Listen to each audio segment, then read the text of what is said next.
Today, we are going to start by a very interesting question.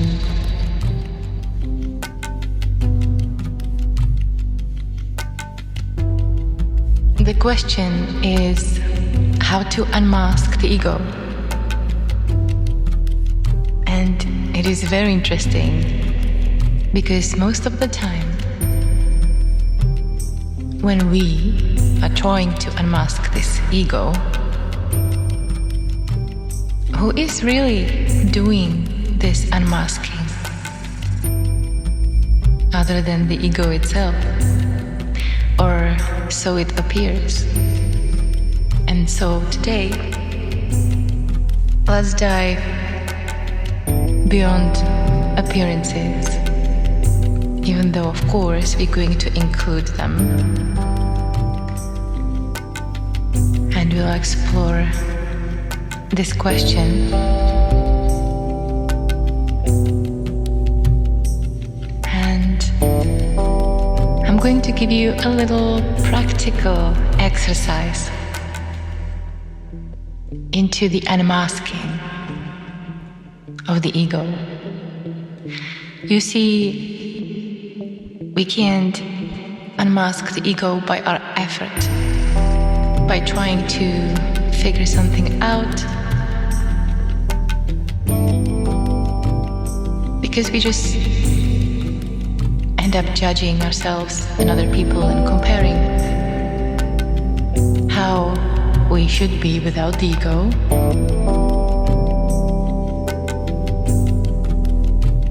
And it always leads to this spiritual competition. Who is more egoless than the other? And so we cannot really unmask the ego directly. We have to go the oblique way. And by the oblique way, I really don't mean beating around the bush.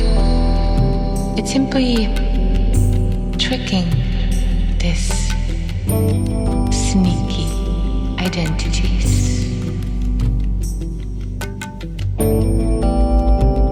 And so it is actually very simple. And by simple, I don't mean easy. But consider this. Remember a past conversation you had recently or a long time ago. Perhaps one where you feel a little uncomfortable. Maybe there is some emotion. Maybe there is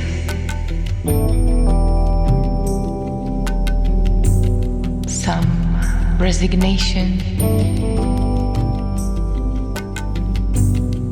discomfort. And so in that situation, I want you to simply ask yourself a very simple question. And that question is,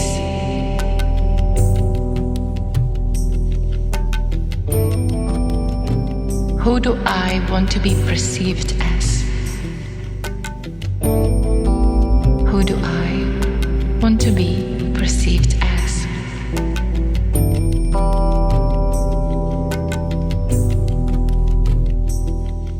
And it's just really interesting to notice, because who do we wish to be perceived as?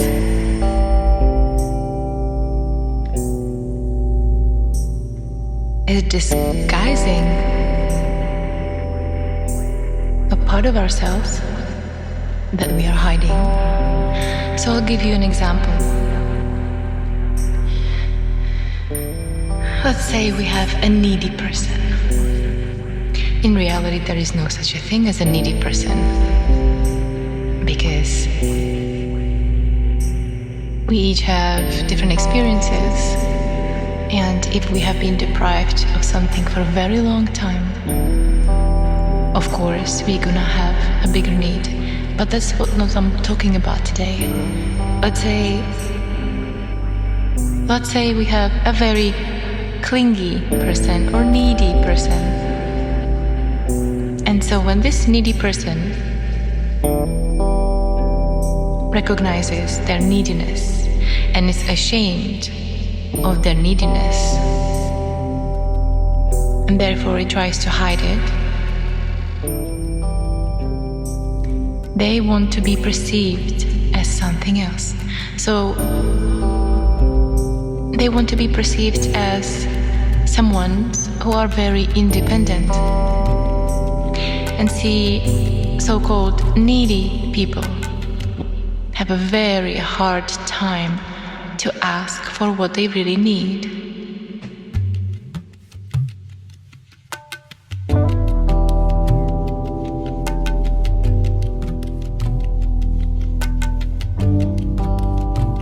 They cannot ask for what they need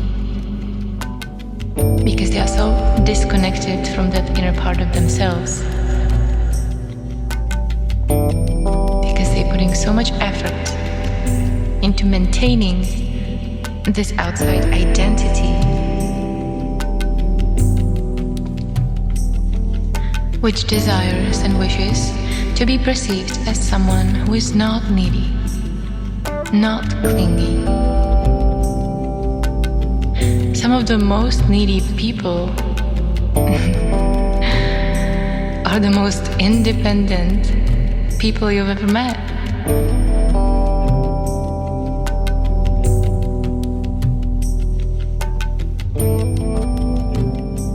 And so, let's go back to yourself. And it's good to come up with a specific situation.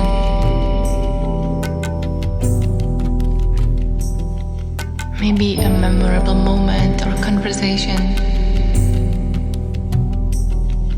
And when you ask yourself,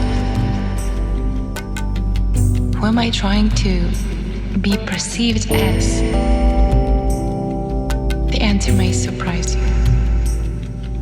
And it's just interesting to notice there is nothing wrong or right about it. When you start noticing that the way you act, the way you feel, the way you speak, and the way you think is all reflected by your inner hidden desire to be perceived in a very specific way.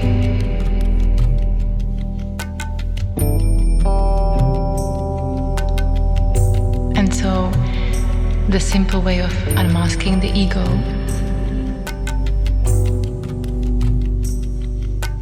is to first really recognizing that identity.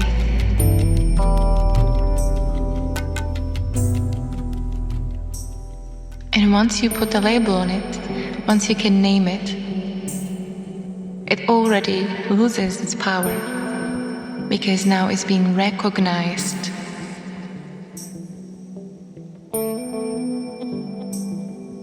Because everything what we are ashamed of is what we're trying to hide from others.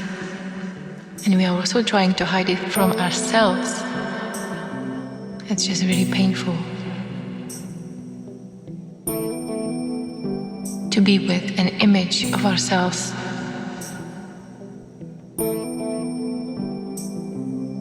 that, when we compare it to somebody else, is inferior or lacking. And so let's say now you found this identity and you put a name on it. Just see what is the opposite of that part of you. So, the example we had before, if I'm trying to appear very independent in a conversation, the opposite would be that neediness. And again,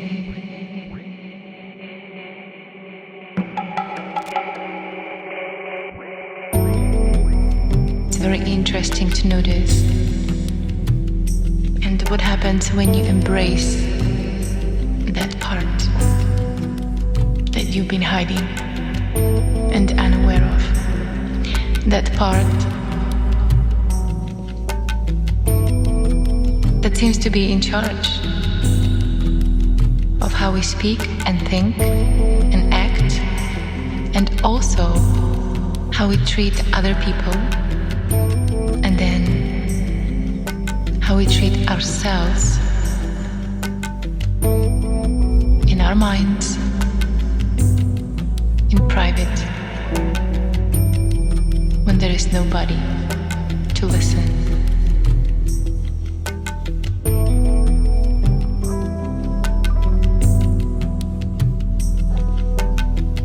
And for some people this can be very painful,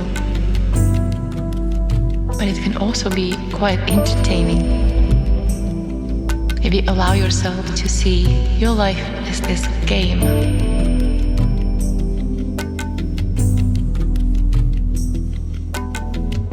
And embracing, accepting, and really embodying and engaging with that part of you that you've been hiding. So in the case of a needy person, they would connect to that part and really look for what it is that they really need. And they might find it very difficult to even put those needs into words, because for so long they have been so disconnected from what they need. Maybe they were taking care of other people,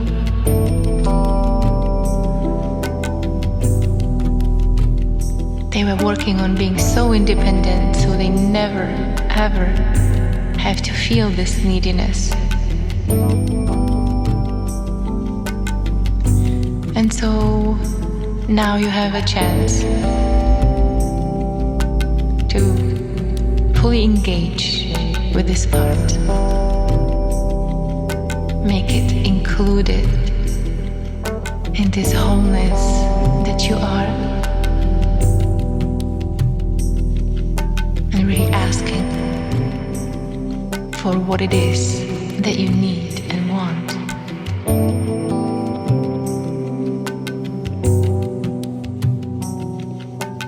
And of course that will be very hard to do sometimes. But if you embrace this experience, and if you are really committed to nothing but living from the space of love and your true authentic being, beyond manipulation and suffering,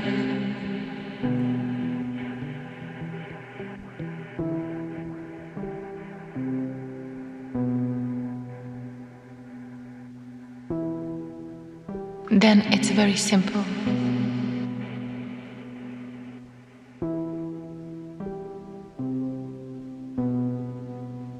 The asking for what you need becomes your spiritual practice,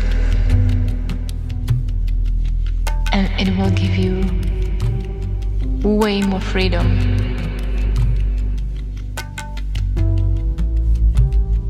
than any meditation would. Sitting in silence, observing your abdomen, rearranging your judgments, not being able to really see what parts still are dying to come out.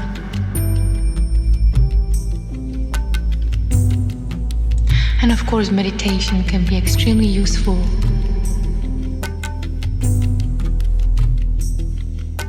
But without knowing how to see, recognize, and embrace, in loving embrace, these sneaky identities, it's nothing.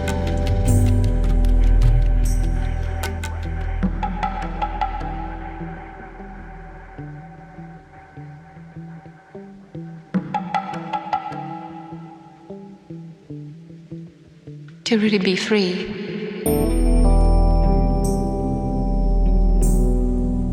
Is very closely connected to self-awareness. Being aware, noticing, and recognizing the games we play with ourselves and with others without any judgment or thinking it should be different. Just because we have already done so much work on ourselves, or just because we have already meditated for so many years.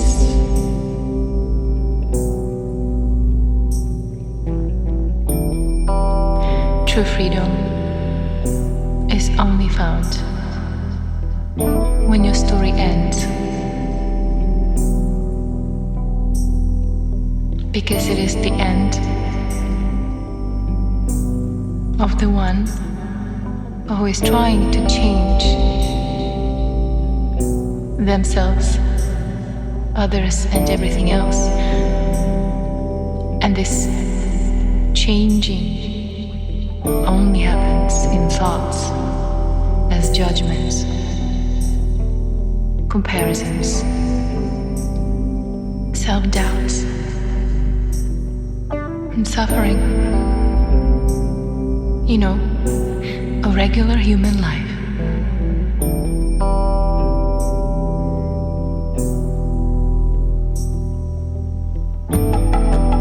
Let's embark on this journey together to unmask these sneaky identities. Because even if you experience a glimpse of love or freedom or compassion that simply wasn't available before, it's all deeply worth it. The whole journey was all deeply worth it. Because without that journey, that is only a story in your mind. The inner transformation wouldn't be possible. The feeling of joy, freedom, relief, love, strength,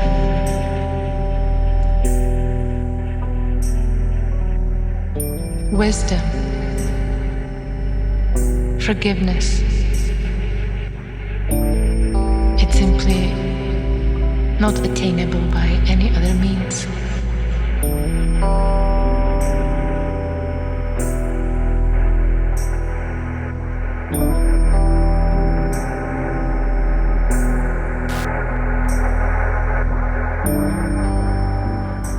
Eventually, the ego is not real. You will never find it in reality. It's a ghost that cannot be captured. It cannot be defeated. It cannot be killed. It cannot be get rid of. It cannot fall away simply because it's just an appearance. And so you are left with exactly as you are and exactly what you are. And this amazing, beautiful, intricate dance of life.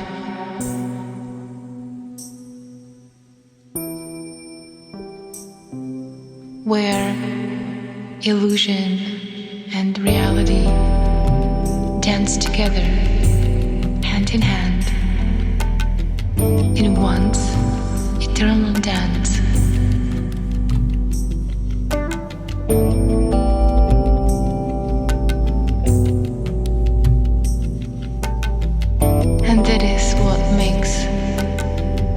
life worth living.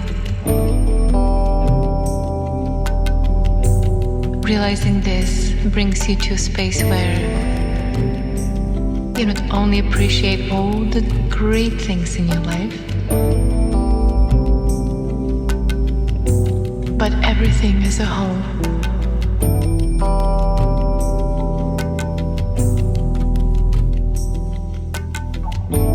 Because nothing can be excluded.